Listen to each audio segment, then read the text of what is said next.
this is not only for all of you watching this right now, this is also for people that have been following the elite for a long period of time. There are a lot of things that they have known for years, for decades, and that they've never disclosed to any of you, even though they've already known the outcome and they've already known the answer. So we want to give all of you an opportunity to understand that. Well, we talk a little bit more about manifesting, what it means, both scientifically and spiritually. And so what we're going to do first is we're going to take a few minutes and just watch this. It's about 11-minute long video, which will kind of get us started on what we want to talk about tonight. So with that being said, go ahead and play the video. Lane, be appreciated. And here we go. Sorry, big. One of the... Give me 1 second to enlarge it. Wow, BitChute's different. Hold on 1 second, guys, sorry. Caveats that I do have some personal information that I did get personally involved in. It's not letting me enlarge. Some information that had to do with... There are two arrows in the corner, Lane. Yeah, the too far right. Yeah, it's not... 2012. Oh, there we go. Okay, thanks. The popular opinion of what's out there right now is that the project was shut down because there was a problem when we approached 2012. I've heard it described a number of ways, but to my knowledge, the problem is that the timelines converge on that point in time. And when you know enough about the Stargate projects and the Looking Glass project to know how string theory works and how the possibility of possibilities works and how making one choice over here doesn't necessarily mean that the other choice couldn't exist at the same time. But once you get your brain wrapped around this subject, you find out that at the end of 2012, an easy way to put it, the choices that we make become less and less consequential to the future. And eventually we're pushed into this bottleneck of time, no matter which choice we make. And that's important to the people that had access to Looking Glass because they would use Looking Glass knowing the choices that they would make and the future would pop up. Big mistake was coming up with the possibility of future. And when we started using a computer to say, well, if we make this choice, it's 79% possible that this scenario happens, and 23% are possible or whatever, it's round numbers, that this scenario would happen. The understanding at the time was that was realistic. However, if you go down the road further and free will continues to exercise itself on this game, that 79% possibility sometimes changes very, very fast. But if you look at the situation in a point of time, it seems very realistic that that's the greatest possibility. What happened was people, very smart people, began to figure out that something big was coming up. Something that made it so all the possibilities of all the future scenarios of any choice, any possibility that was fed in and observed through the Looking Glass inherently ended up in the same future. And no decision, no possibility changed past a certain point. That's the big secret. All possible timelines lead to the same basic set of history in the future. That is what sends everybody that has all of the information, that knows everything, into a blind panic. The people that know everything about Looking Glass, that have gotten all the reports and all the information, the elites of the world, probably figured out that that was the end of the game. And nothing could be manipulated beyond that point. When I was in the military, it would have been before 97 when I got in trouble. One of my particular areas that I was amazingly intuitive about is problem solving / mission planning, or more specifically, taking a bad mission and fixing it.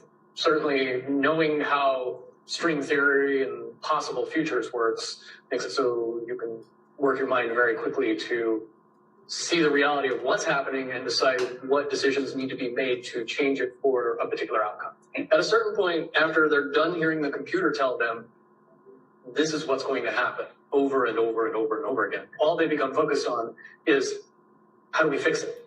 What I do know is that I was called in and asked to solve this problem, this timeline contraction problem. And I eventually did my due diligence and did all the investigating and basically only had one piece of information, and that was reinforcement. The computer's right. The timelines will contract down to some inevitable thing. There is an inevitable event. It's been forecast, it's been predicted, it's been fed to us in a slop trough of what they want us to believe will happen.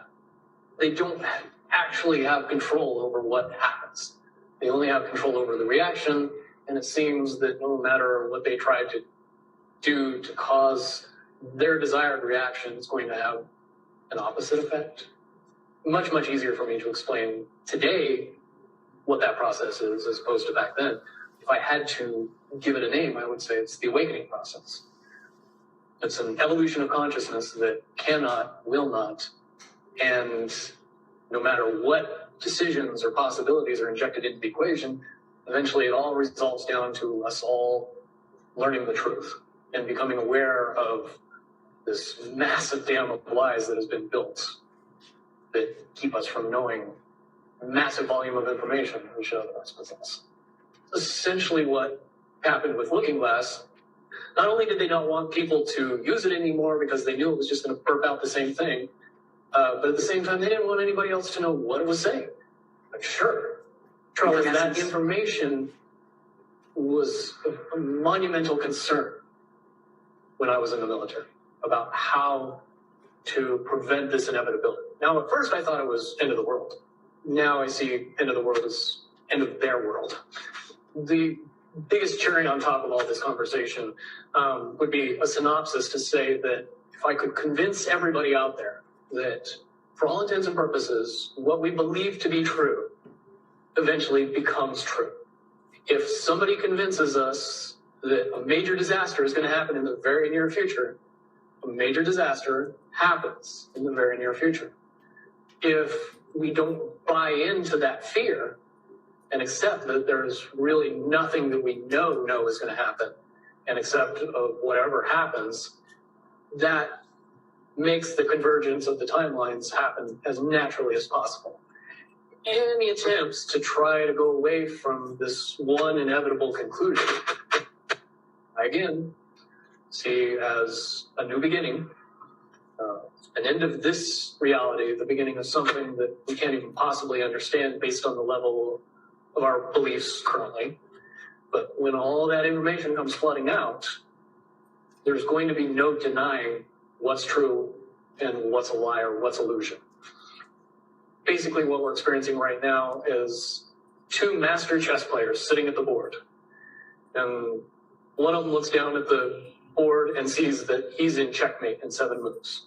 And he looks across at his opponent, and he knows that his opponent sees it too. So there's no getting out of it. So at this point, the loser can only prolong the game. Both players know the game is over. It's only a matter of time before he does this, and then you're forced to do this, and then he's forced to do this, and eventually checkmate. We, as a race, if we could understand that the game is over, that based on the rules of the game, the bad guys have already lost, the good guys have already won. Yes, there's moves left on the table, but those moves are being forced by the player that is going to win. The only way the checkmate can't happen is if the player that's winning makes a mistake. But from all of the information that I've gathered, all of the information that's been given, all of the information that's been vetted to me, it seems pretty obvious that the good guy player on the side of the chessboard knows exactly what has to be done to win the game. And so at this point, any mistake would be all but impossible. But again, you really have to understand the game to know that the guy that's losing is lost. And I'm sure most people sitting watching a chess match between two advanced chess players know the game's over long after the two players know it's over. Because they can't see the board and see that there's only 7 moves left.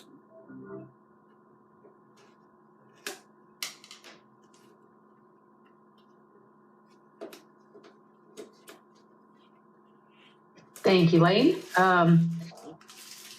This is an interview that was done with a gentleman by the name of Bill Wood, and it was an interview with Carrie Cassidy of Project Camelot 9 years ago. And this gentleman had a fairly high military clearance, not even the highest, not even on the general level that we talk about, or these brigadiers, or any of these folks, right? But he was a person that was called in to solve problems. Therefore, he was given certain clearances in order to solve these problems. He was also a member of what they call SEAL Team 9, which in the world of the internet and Google doesn't exist. And I don't think it still exists to this day. And all we hear about is SEAL Team 6, right? Because that's what they've allowed to come out. Now, as far as this particular interview is concerned, he says a lot more in the interview, and he spends about the first hour and 50 some odd minutes discussing his military career and how they set him up, and the fact that it was incorrect, and going into Tomahawk missiles, which is what his responsibility was. But he was given this bit of information that we just read back in the mid to early 1990s. So if he knew it by then, and he was only called in because they couldn't get the timeline, right, to go in another turn, to change direction, even at that point, they couldn't understand how to do it. Now, the elite must have known this, and I know that they knew this many years before, and they've held the information back from everyone, including, and I'm sorry to say this, Trump, okay, that there is no possible outcome here. So the fact that they kept the elite back, right, and came up with all these programs years ago, and we know this has been years ago, with the, I can't really say this because the channel we're on, possible biological weapons, possible catastrophic events. Most recently, in the last year, they tried to trip nuclear weapons between the two time plates. We know about that. We know about, obviously, potential biological weapons that are affecting us all, whether they are media-based or not. And we know about all the things that they're trying to do. Well, you've got a lot of people following based on a false pretense of things that they knew years ago, decades ago even, right? So now, if you remember us talking about in the news, if you watch us, if not, we'll pull up the particular episode and kind of bring it up to the forefront, where Mr. Rao, where Tank, as you know him, pointed out the fact that they said that the flags are down, right? Which meant the military was surrendering. And the reason why is that some of the higher up military personnel, not the ones you see on TV, we're talking about the unseen generals, got a hold of the actual file that said there is no probable way to win. That was why they said the flags were down. Remember, we said that they got a hold of a super secret file in one of our Life Force calls. So the point being here is the only people that we're trying to save on this call is all of you listening, all of the innocents on this planet who are amazing, and perhaps some of the lower level military by having this phone call. So, okay, so now they've blocked basically all of the military that you see on television globally. Okay, whether you're the Russians, you're the British, you're the Americans, the Chinese, or otherwise, that there's no possibility of the timeline going backward. Now, what does this mean? So what is a timeline convergence, okay? So imagine if you've ever seen a heart monitor, you see these waves go up and down as the heart beats, right? And usually that amounts to a straight line. Now, what if this wave went all the way up and then all the way down, all the way up and all the way down? This is what a singular timeline would look like on an energy and frequency level. Now, if there was one going in the opposite direction, You almost have a two-stranded braid now. Now, the point at which the two sets of waves meet is called the convergence point. And that's the point of light to dark or dark to light. However, although we've been doing this for thousands of years repeatedly, each one of these waves and convergence point represents a 1,008-year cycle. Now, we've done this, and this is the 9th time that we've hit a convergence point. Therefore, it's energetically complete, and we will not repeat this. The thing that they were so upset about decades ago is that there is no way to win. They have lost the game.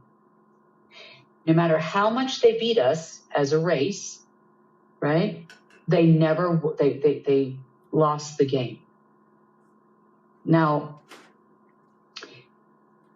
if you remember me talking, and I talk about it every year because it's always, I call it, basically Hell Week for me, because on June 13th, they think I'm going to concede. They said they don't know the year. Well, that's a lie in part, okay? The true fact is the date that was actually in Looking Glass for this was June 13, 2012. So I've been repeating this every year now with the same group of people thinking that it was just an unlimited amount of June 13th until I finally concede. So they put the heat on every year, but in reality, the real file says 2012, okay? So if you haven't seen the interview, I do recommend that you watch the full interview. It's really good. It's on projectcamelotportal.com, and I do have Carrie's permission to share that.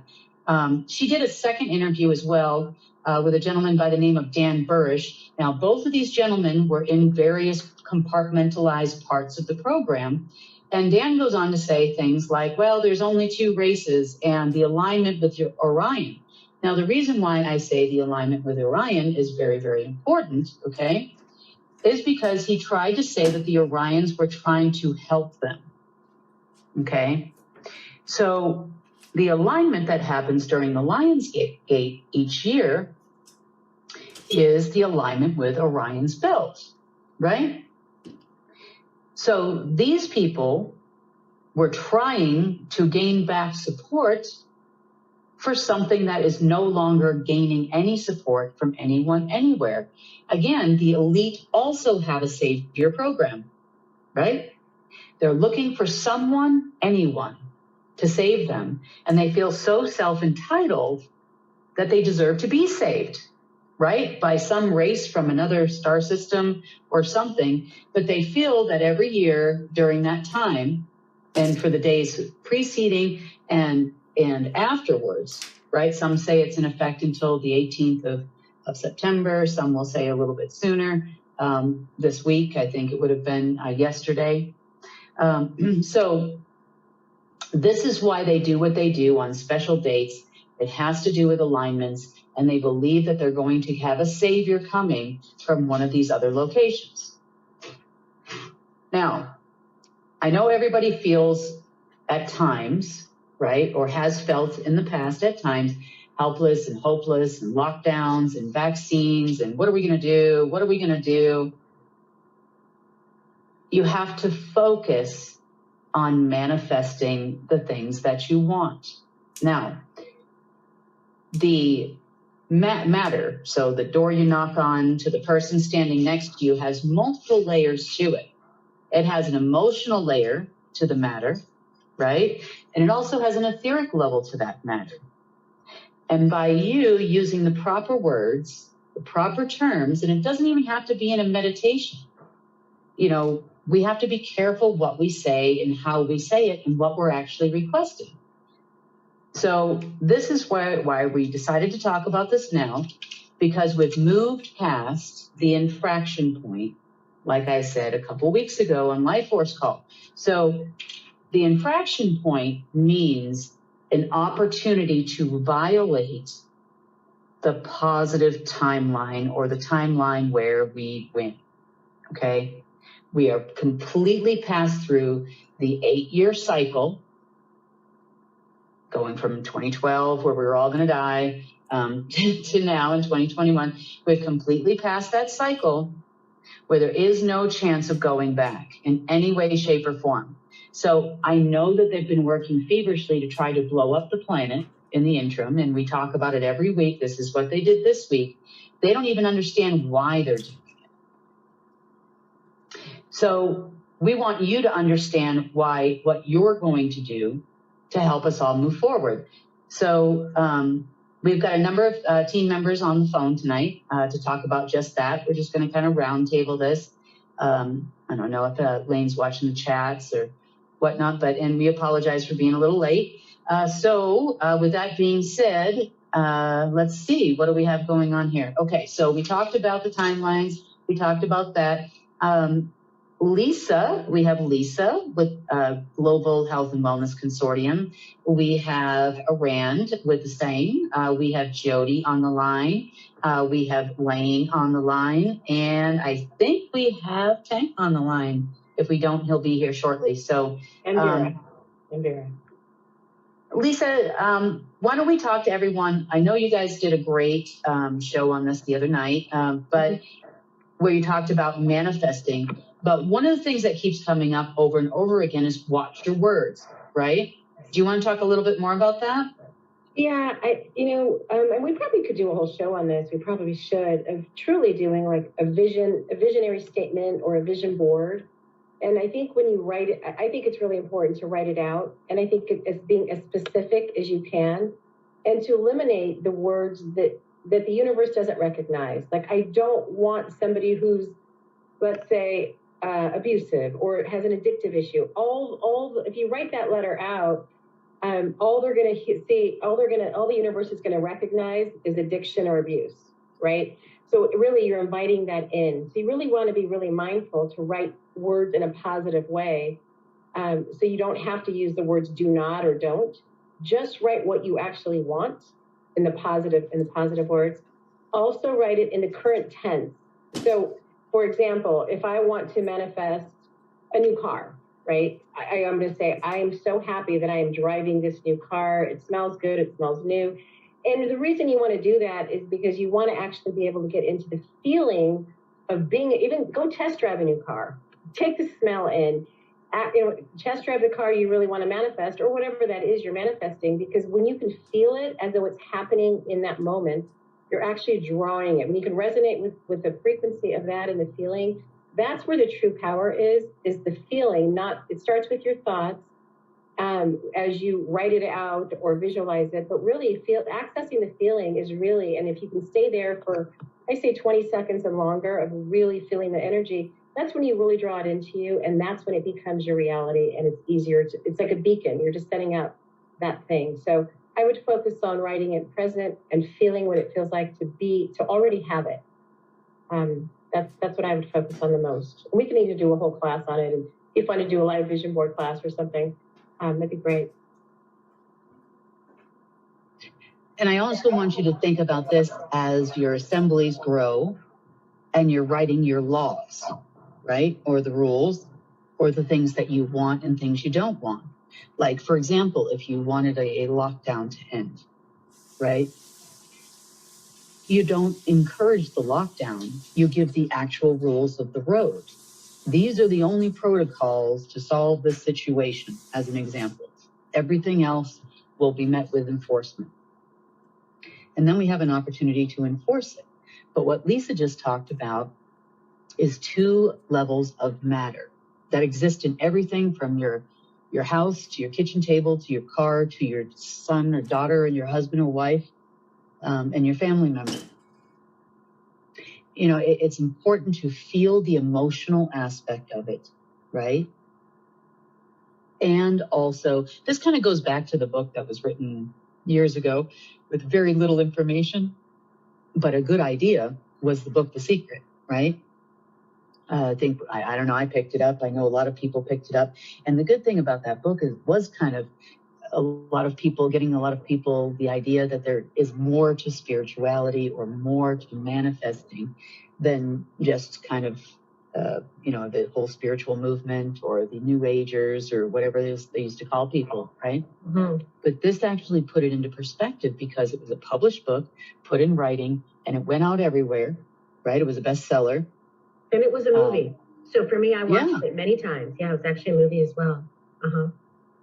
That was kind of like the beginning for everyone, but they don't give you all the information. So we're giving you 2 more things you can do right now to create the things that we all want and we all need. Now, what they were banking on is getting our collective consciousness in so much fear, and just the pure fear of us all being in fear of a catastrophic event. That's why people ask me, is, Nibiru real? Is it going to crash into our planet? Are we going to have an asteroid crash into our planet? Is the Earth flat? Is it round? Is this going to happen? Is that going to happen? And I just don't give it any energy at all. You can't, because if you do, then you're playing into their game, because they cannot manifest because they aren't with the creator and source. We are with the creator and source, therefore we still have the ability, obviously within natural law, to create. So they are going to use us once again in our energy and our creativity and our connection with the creator to create their world, because they're done. That's right. So they put enough. Yeah. Go ahead, Lisa. No, I agree with you 100%. I think we have to be very selective in our words and our feelings, but also, I think I said this before we went live, was that everything we do, every decision we make in life comes down to 2 emotions, love and fear. And you cannot feel both at the same time. So you really have to be selective. You have to be very mindful of the choices you make, because if you actually ask yourself, well, I'm going to go do this event, whatever it is you're doing, you really have to ask yourself at the end of the day, am I doing this decision because I'm fearful of something, or I'm doing it out of love? And if you really have to kind of break it down, because you really have to get to the point where you're making your decisions based on love, not fear. And sometimes it is scary to do that, because you don't always know how it's going to turn out. And sometimes we have gut instincts. I've moved across the country by myself because the source told me to. I didn't have a job. I didn't know anybody. I did it because it's what I was led to do. And sometimes it is scary to do that, but I did it out of love and out of my own gut instinct of what I was supposed to follow. I could have said, oh my God, that's so scary. I'm going to go to a place where I don't know anybody. I don't have a job. And it worked out. It worked out for the best for me. And at the time I didn't understand it and I didn't know, but I think it's really important to make decisions based on love, because I think that's when we're aligned best with source and our messages come so clear. And you mentioned this earlier, Ken, before I went live, is we cannot doubt ourselves and we cannot doubt source, because when we do that, we mess up our own creation, because we allow doubt. And I love how Tang talks about doubt. Like, he treats it like a person, doubt and fear, like actual people. Would you open the door to your home and let them attack your family? You would not. And so you have to be mindful that they're always going to be creeping in. And it's kind of like when we say, put protection around you, it's also protection around love and fear, doubt and fear, because if you don't do that, they will creep in. So I just want people to really, really be mindful, to really acknowledge their own gifts. Lisa and Kim, I'd like to give you my very simple techniques to banish fear and to bring unconditional love into everything that you do. Can I share them? Yeah, please do. So the way to get rid of, or at least how it worked for me, I was able to banish fear from my life completely, immediately, and forever, was the day I understood Loosh. And what Loosh is, if you guys don't know, it's every bit of negative energy we produce, whether it's sadness or despair, anxiety, fear, just depression or loneliness. Anything of a low vibration feeds them. As soon as I realized that, I was able to flip it. It literally happened in one day. I was able to flip every single negative emotion I felt, saying, I'm happy. I'm not going to feed you guys. I'm not going to feed you. fear was gone. It was a miracle. I loved it. So I love simple and effective techniques. So then with unconditional love, I do find it rather easy. And the thing is that every human has something lovable about them. Every single one. I've never found one who isn't lovable on some level. Yes, that we have evil cabal, and they're maybe exempt from this because they're not really human. Most of them are not. So if you can just focus on that one thing that's lovable and understand they're human like you and they're fallible and they make errors and they're imperfect, it's easy. It really is. And then the other thing I wanted to mention is Kim's technique to flip it. So I find it a little more challenging to flip the constant barrage of negativity we have coming at us from all sides, all of us, not just us here. With the vaccines and the kids and, endless stream of injustices to humans, children, animals. But understand that we have one, and that if we keep enforcing what Kim and Lisa are describing here, I am sovereign, I am free, I am happy, I am well. You can, as those thoughts enter your head, you just immediately replace it with something positive, and that's working. And we are, as Kim says, the immense manifestors. We got to believe it. And that's the other key, belief. Because if you don't believe that you can flip it, you won't. So you have to believe it. In your heart of hearts, you have to know that we are all powerful and we can do this. Agreed. Thank you, Lane. That's awesome. Welcome. It's like that movie Divergent, right? I know I always refer to movies because they do tell us everything, you have to admit. And in that movie, the girl, I can't remember her name, but, she taps the glass. She thinks she's drowning and she could live in that fear state, but she chose to say, she tapped the glass with one finger and she said, this is not real, right? Now, we don't want to use the word not, but, however we decide to phrase it, we can change that by saying, I can breathe. I'm fine. The world is fine. Think about how much energy you spend, trolling through threads and trolling through the internet and watching YouTube videos and doctors that are all telling you that the cure is there, right? Maybe we need to focus our energy more on the cure is there. If you've watched an hour-long YouTube video from multiple doctors talking about diseases, right? Look at the cure's there. We focus on that. We spend so much time trolling the cabal's doing this and the cabal stopped that. And they didn't stop anything. You did. A lot of people come to me and like, oh, well, prove it. Prove it to me that you're real. Prove to me that this is real, right? Well, I'm not trying to prove anything to anyone except for, hey, this is who you really, really are. And the quicker you all realize that, the quicker you're able to manifest the things that you want. Now, money, okay? Money is energy. It's representative of their control of our energy. They created it for us to control our loosh and our energy. Remember that. What you're manifesting here and what you're looking for is not $3,330, right? What you're looking for is the project, the homes for everyone in your community, the repairs after a hurricane. You're looking to have peace in your country. You want your children to walk to school in complete and total safety, which for many areas of the world doesn't happen. Every child in the world should be fed. Don't focus on hunger or I want to feed the hungry children, because there should be no hungry children in your vision. And once you do that, the Creator will manifest a way for that to happen. Yes. It's just so that simple. Yeah, abundance in every form of your life, every wheelhouse, right? So whether it's your health or your finances or your time with your children or good food and water, that's abundant in every way. Spirituality, community, all the things that really matter.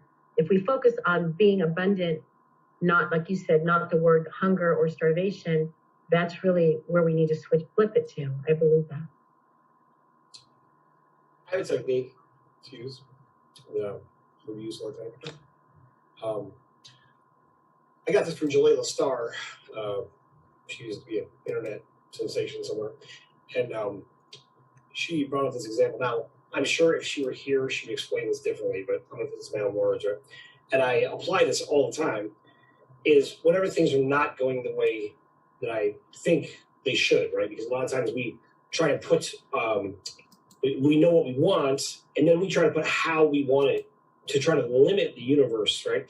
But the source, the universe is converging all of these things to conspire for exactly what you want, right? Giving you what you want. But what I always ask myself, and I always consider it this way, I always take responsibility for the circumstances that I'm in, whether it's personal or even on a larger scale. Now, by taking responsibility, I immediately put myself in a position of power. Now, because I'm responsible for what's happening, what is it that I wanted to learn by putting this obstacle in my path? And by looking at the obstacle and realizing, okay, this isn't working against me, but in reality, this obstacle in front of me is here to teach me something that I want to learn, I need to learn to be the person I want to be, to get something I've asked for, to manifest the reality that I'm trying to create, right? So I always look for those things. So each stage we go through and move through it, I look for that. What am I learning, right? So I've often said this about the deep state. I appreciate the deep state because they make it so easy to stand out, right? I appreciate their malice and hatred and evil practices. It's so bad. It just makes it easy to look exceptional, right? You don't have to do much. Now, by doing that, though, I realize it allows me to get through it where I don't feel like a victim. Because feeling like a victim is a perpetual state that just seems to grow. Like, oh, this is happening to me. Well, if nothing's really happening to you so much as you are the cause of what is happening. You are the inspiration for change. You're the inspiration for something being stagnant. And a lot of times I think what people do is they don't want to deal with these heavy emotions. So this the love and light crowd, right? That they want everything to just be positive, just ignore it, just pretend like it's not there. Well, I don't agree with that. I think we should look at those things. Why did I do this? Why did I create this circumstance for myself? And what am I getting out of it? And allow yourself to not just ignore it away, because it doesn't go away just by ignoring it, right? But actually embracing, this is what's happening. What did I want to learn? And learn the lesson that you were looking for. Whatever it is that's going to make you better, and allow that to charge you the next step so that you can be in that place where you can, I forget what it is, but she talks about like being in the vortex of change, right? Or zero point, right? Where you're in that place where you can manifest the reality you want, where things just come naturally, right? So that's my technique. You kind of touched on something, Tank, that it's important to know, I think, to hit again, is that we don't have to figure out how it happened. That is up to source. We just get to manifest the solution and leave the rest of the work to source. And that involves trusting, and that involves true faith. And that's where our doubt can sometimes knock us off track. And I think it's just important to acknowledge that again. Well, I also think that people use these terms a lot of times as if they're blind, right? A lot of people will they'll say, blind faith, for example. Well, the word blind and faith never appear together in the Bible. But they're referencing the Bible when they say that. But they never appear together in the Bible. What the Bible says, now, and not to lean on any particular holy text, but there's value in anything if you're looking for it, right? So what the Bible says is faith is the substance of things hoped for and the evidence of things not seen. So faith is not just some blind, cockeyed belief. Faith is based on substance and evidence. Now, there's something to be said about the substance of the character of who you are, the substance of your being, right? There's substance to that, right? Like, for example, something like love. Love is an intangible quality. You couldn't give me a cup of love and say, well, here, measure this out for me, right? It's not something you put your hands on, but you'd be hard pressed to tell any parent in the world holding their child that love's not real, right? But you can't see it. Not in a traditional way, but there's evidence, right? Because you realize you could lift a car just because your child's in danger. You could do almost anything. So the abilities, and another scripture it talks about powers latent in man, right? And that's talking about mankind, right? And that's the appropriate term for it, right? So powers latent in man. So all of us have these powers that are there, latent, dormant, hiding within us.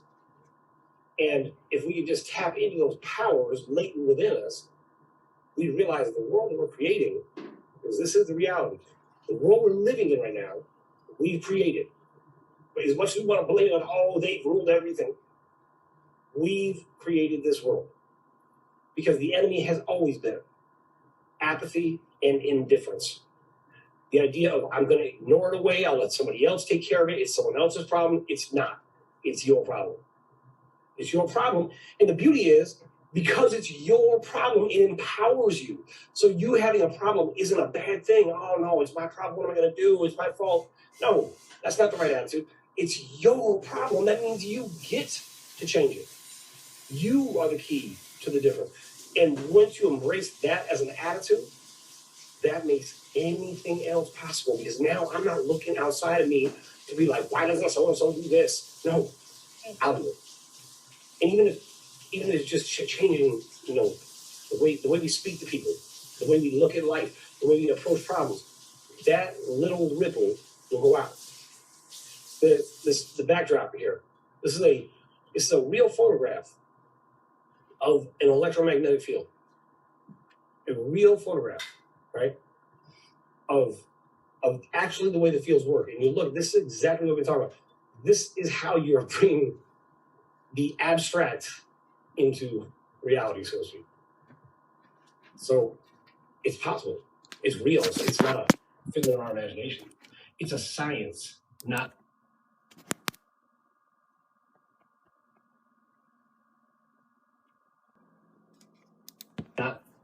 And it's magic in one sense, but it's a science. It works every time. People are always getting angry. Where's the money? Prove yourself. And everybody's like, oh, she pins herself as the savior. They're all talking about me. And that's fine. I understand what they're saying, but I've never said that. See, isn't it empowering to think that you could manifest this project you've been looking forward to doing, right? Or this house you've been looking forward to living in. Wouldn't it be amazing if we all did it? So if we all did it, then we all get exactly what it is we need and we want. 8 billion people don't spend one more minute talking about the cabal and what they're doing or what they're not doing, and I'm guilty of this too, right? We all are. We're going to spend every minute from here on out talking about, now that we've passed the infection point, and now that we've passed the point where they were attacking us all so badly this weekend, we could barely move, which is why we skipped the Life Force call yesterday. We were kind of all recovering because it was awful. But now that we've passed this point, let's make it happen. And you can do it. You don't need to wait on the white hats or the this person or that person. And in this interview 9 years ago, this guy that was very high up in the military with all that clearance will tell you at the end the exact same thing I'm telling you. So I'm not telling you something that isn't scientifically correct. Because even if you're a very logically minded person, you think, well, this sounds all very fanatical. This is how stargates are opened. This is how people travel. This is how real fuel works. This is how real technology works. And we produce this that is so, it's like diamonds in the multiverse is the best way I can explain it. Everybody wants what we have. And they've been using us all this time to get it. Countless websites about the cabal and MK Ultras and the this and the that. We forget. It seems so overwhelming, right? It feels like you can't do it. And that's what it's intended to do. Yeah. Lisa, did you have something? Yeah, no, I think you're right. They keep us in a state of just survival, and that's intentional on their part. And we have to rise above that level in order, Tank mentioned the word vortex, and I'm very familiar with that word and what it means. Imagine the vortex we could create if we all decided, made a choice, that what Kim just said, we're no longer going to acknowledge them or their actions. We are going to choose our perfect world moving forward, our new world, our healthy world, our abundant world in every way. And we all just focused on that. If we just all got together and did that for 5 minutes, all in the same frequency and creating a vortex, and Rand's been asking me to do this for months. We just weren't there. I think we're there now. And I think it's important that we do that we all just choose. We all choose the perfect world that's abundant for all of us, and we don't give them an ounce of our time or our energy. It's so powerful. If they've been using us as generators, which is essentially what we are for them, why are we not generating that energy for ourselves? Why are we giving it to them? So every single negative thought, and I know we are absolutely inundated, but every single little jab of fear feeds them. So let's flip it and let's feed the new world, which we know is very possible. We've passed the infraction point. We're right there. We just have to push it over the top. We have to realize it. We have to see it. We have to feel it. We have to taste it. We have to smell it. And we can manifest it. We are manifestors. That's the great secret of the universe. And that's what they've tried to harness ever since, for eons. And to that effect, right? I know some people believe in Nicera Jacera, right? It's on the internet. Some people believe in the RV. But what you're, again, talking about is money. Okay, just remember that. So what is it that this brings to you, right? It's not the how. It's not trying to control the method by which it comes to you. It's the outcome you're looking for, right? That's right. And that doesn't mean we're going to run over every human in the way that gets in the way of us getting what we want. But everybody gets so angry when, the RV is going to happen. It's not going to happen. It's going to happen. It's not going to happen. Well, does it really matter if your project gets done? Does it really matter how it gets done or how it comes to you? Because however it comes is the perfect way it was supposed to, as designed by you and endorsed by the creator, which is the energy that you're using in order to achieve this. Now, if it doesn't go within accordance of natural law, right? In other words, you can't say, well, the spouse I've been arguing with is, I wish was not here anymore, and poof, they're gone, right? That doesn't work that way because that goes against natural law. Now, the creator, right? Source, God, however you need to say it for yourself, it's the same being, right? Is the one that's actually doing the work through you. You're a vessel, remember. Your soul is connected to the creator. Remember that as you're starting to manifest and you're changing things for yourself. So it doesn't matter if there's a Nasara, an RV, Trump's in office, somebody else is in office. There is no office at all. Maybe we're tired of the way. Yep. It's irrelevant. And people are transferring their power to Trump. They're waiting for Trump. They're waiting for the White House. And it's really up to you because they are irrelevant right now.